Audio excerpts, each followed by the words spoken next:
আমাদের দেশের রাজনীতিটাই সর্বনাশ করে দিচ্ছে। গোটা পশ্চিমবঙ্গটাকে রাজনীতির যে শিক্ষা, যে মানে কল্পনা আমাদের মধ্যে থাকে, সেগুলো আমরা ঠিক মতো বাস্তবায়িত করতে। শতদ্রু দত্তটা কে? উনি কি বোঝেন ফুটবল নিয়ে? তাহলে বোঝেন একটা টিম চ্যাম্পিয়ন হয়েছে, ডাকবেন গোটা টিমটাকে।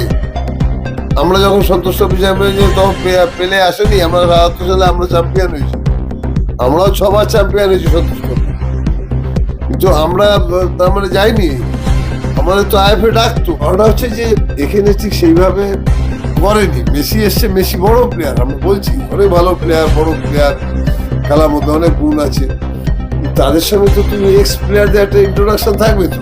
প্লেয়ার এসছে এখানে, মারাদোনা এসছে এখানে, পেলে এসছে, তখন তো হয়নি। হয়েছে তখন? হয়নি। আমি ক্যাপ্টেন ছিলাম, পেলে ক্যাপ্টেন ছিল। গোটা মাঠে আমাদেরকে বলতো যে আগে আমরা প্লেয়াররা দাঁড়াতাম, তবে পেলে আসছে ভেতর দিয়ে। আরে সম্মান জানাতে হয়। মেসিকে বা এখানে যারা ছিল তাদেরকে সম্মান জানালে পরে এই গন্ডগোলটা হতো। দর্শক ছাড়া ফুটবল কে খেলবে? দর্শক আছে বলেই আমরা আছি, নাহলে আমরা থাকতে পারতাম না। এটা দর্শকদের যদি কেউ অবহেলা করে, দর্শকদের যদি কেউ কঠোর শাস্তি দেওয়ার চেষ্টা করে, মানে বিশ্বের সবচেয়ে বড় ভুল সেটা। আমি বলছি এগুলো ঠিক না।